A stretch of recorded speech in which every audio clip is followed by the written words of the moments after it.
All right, and I'm back with another video. I am TY, and this is Read TV. I'm not good with doing intros. Hopefully, with the progression of my channel, I will get better at doing that. But as of now, welcome back. Today's topic will be about Brandy's version of Cinderella and why it's not on Disney Plus, and why Princess Tiana is not the first Black Disney princess. And hopefully you guys share, subscribe, and are leaving comments and suggestions for me to for future videos. Okay, like I said, this is a growing channel, and bear with me. So, like I said, we're gonna start with the whole Cinderella drama. So, like Disney normally does with its movies. So, first of all, Disney owns majority of the storybook characters in their stories, and of course, they license them out to other studios to make movies. Sometimes, depending on like how much money they get back in return. And the Cinderella came out in 1950s, and that was one of their biggest Disney princesses. And of course, everybody wanted a piece of that Cinderella pie. And a production company by the name of Rogers and Hammerstein came and got a piece of that pie. Now, Disney had no part of the Brandy version of Cinderella. Rogers and Hammerstein brought the rights to Cinderella, and they were the ones behind that whole production. They originally wanted Whitney Houston to play Cinderella, but unfortunately, production was put on halt for some strange reason, and Whitney Houston continued to do what the hell Whitney Houston did, be a boss. And when it was time for her to come back and reprise the role, she felt like she was too old at the time to play the character. So she felt like Brandy would be a better choice for the character. Um, the team, Rogers and Hammerstein, definitely they were behind the whole. Yes, we want Brandy. We would love that idea. She pushed for the music. They was like, yes, why not? We have Whitney and fucking Brandy. Why not make this whole theatrical fucking thing? They were going to put it on Broadway because of how theatrical it was, but they kind of kept it on the TV. So it was like, eh. But they said the budget for the movie was $12 million. Yes, it was TV movie. It was one of the most expensive TV movies that they made at the time. They did have a theatrical release for it, but it was a TV movie. Um, the visuals, the clothing, all of that was on fucking point. Rogers Hammerstein and Whitney Houston and Brandy, that whole fucking team of people was like on point. They did win an Emmy for music, and they won an Art Guild for best production design. I'm sorry, got tongue tied. They did get nominated for a whole bunch of other Emmys, but of course, they didn't win those because you know the Emmys are racist as hell. But it's okay though because that movie is a cult classic. We love fucking Brandy. We love Whitney Houston. May she rest in peace. And she did the damn thing. That was our fucking movie. So that's why Disney does not have Brandy on Disney Plus, because they did not make that movie. Yes, Pixar is on Disney Plus, but I'm not fully sure why they don't have Disney Brandy on there, but I believe it's more because of the fact that they weren't the full force behind the whole production of that movie. So that is my explanation of why Brandy isn't on the Disney Plus app. So moving on to the whole Princess Tiana not being the first Black Disney princess, and I'm gonna say this: I love me some fucking Princess and the Frog. That is one of my favorite Disney movies. The fucking dress, the visuals, the songs. I love me some Dr. Facilier. Like I love fucking the Princess and the Frog, and I'm not gonna take away from what she accomplished, her accolades, or anything. I love me some Anika. I forget her last name, but I love her too. But unfortunately, she is not the first Disney princess, and before Disney came out with Tiana, there was a princess. There was a princess they were trying to push named Ida.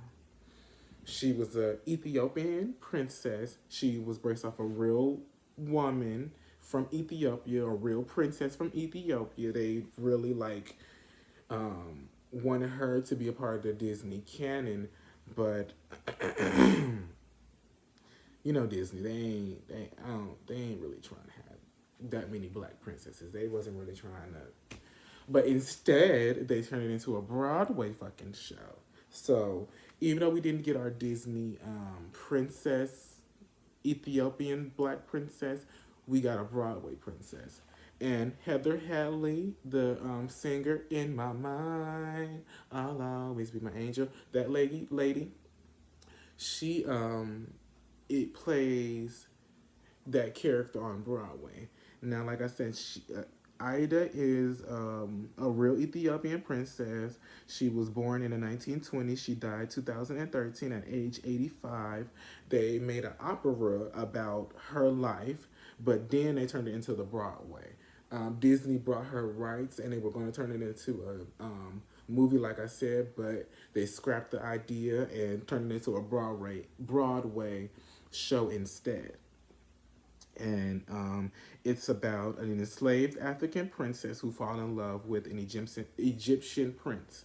The budget was $10 million, and they got back 12 million. Like I said, Heather Headley plays Ida in the Broadway theatrics. It ran from 1998 to 2002. They won 5 Tony Awards. And yes, Ida was definitely the first black Disney princess. I'm going to put up pictures of everything in this video. So you're going to see pictures of all this stuff. But yeah, she was our first. She would be our first. Actually, Brandy would be our first Disney princess. Our black Disney princess. Even though she's a color swap version of Cinderella, she would be our first black Disney princess. Then it would go Ida. Even though she's not a princess, she's a Broadway Disney princess. But you know, the shit's confusing. The shit's fucking confusing. It's gonna get even more confusing when I get into deeper details. So, moving on from Ida, our Ethiopian princess. All right. Yes, I did slice this video into two. Unfortunately, some shit happened. But hey, I'm back to finish recording this video for you guys. So yes, I left off talking about Ida, the Ethiopian Disney princess, who they put on Broadway, and I was pronouncing her name incorrectly. It's Aida. But yes, she was a real woman. She died 2013.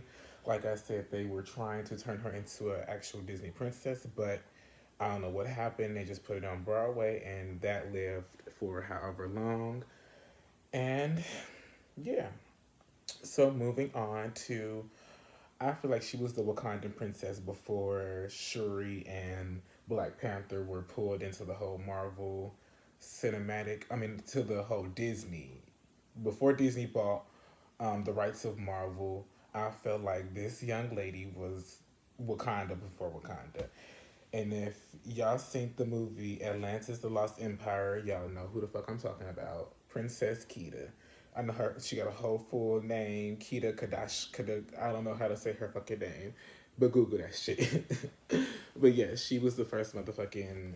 Was she get a first? I don't know. Well, she was there before motherfucking Black Panther was. No Tino Shea, not taking nothing away from Black Panther, but if you seen that movie, you know the visuals for that movie was every fucking thing. Kita was a warrior princess who didn't take no shit. She was that bitch, and they just did her wrong. Like they did her fucking so wrong.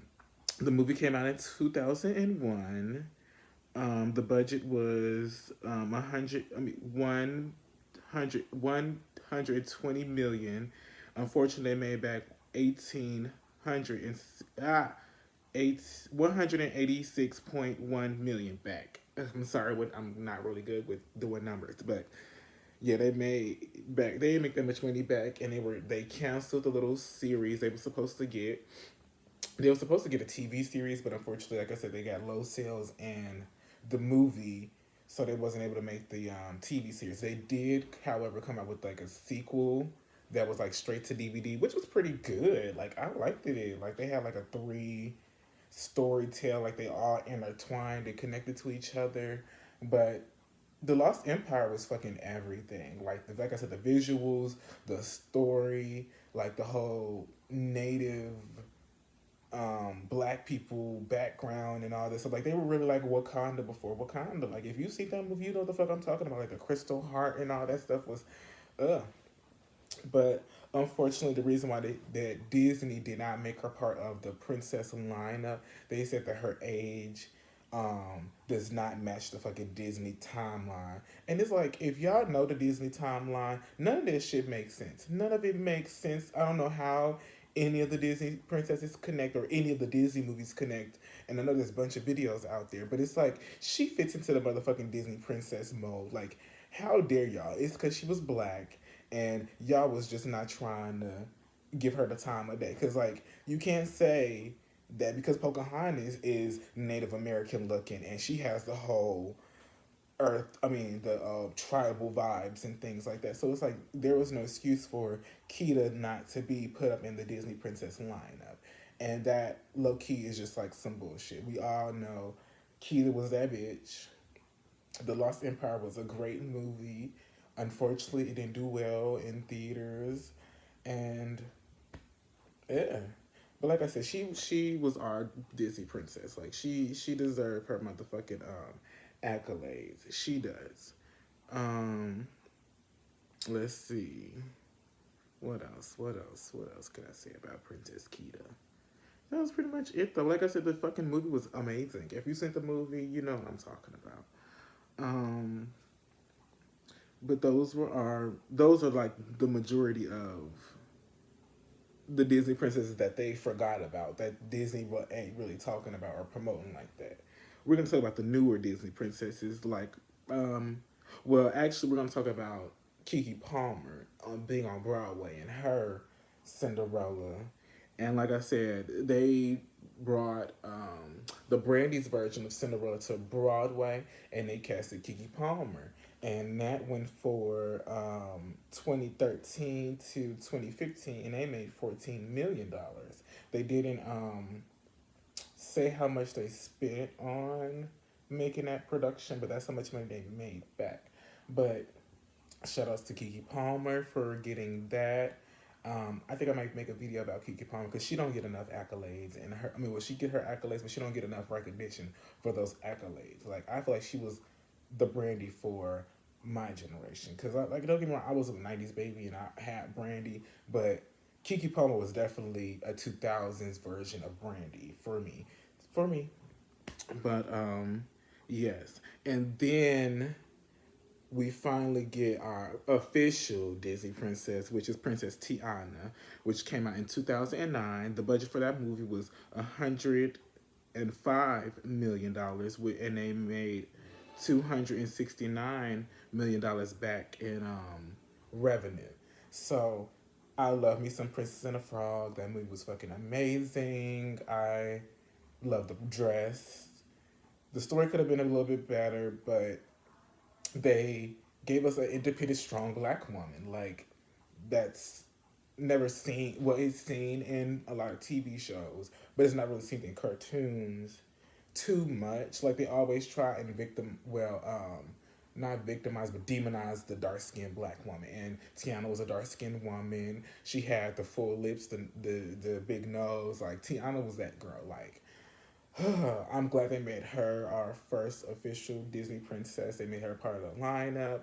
I love me some Dr. Facilier. Like the cast was amazing. Like the movie could have been on Moana type of level. Like if they really, really wanted to go there with it, it could have been another Mulan, Lion King type of situation. But I feel like with it being their first Black Disney princess, they kind of eh. But it's like I'm not taking away from what she did. Like I said, I love me some Tiana. I love that. I love it. Love Princess and the Frog. The music was good. I like the visuals. The visuals is great, but it's like I know Disney. They could have done a whole lot more with that movie. If they really wanted to, they could have definitely done a lot more with Princess Tiana. They really, really. It's like they gave. I want to give her like I don't know, like a give Disney a B on Princess Tiana. Like she gets an A in my whole book because like I like the dress. The dress is pretty. I mean, like I get the whole um, water lily dress because she was a frog throughout the whole fucking movie, and that's one problem a lot of people had.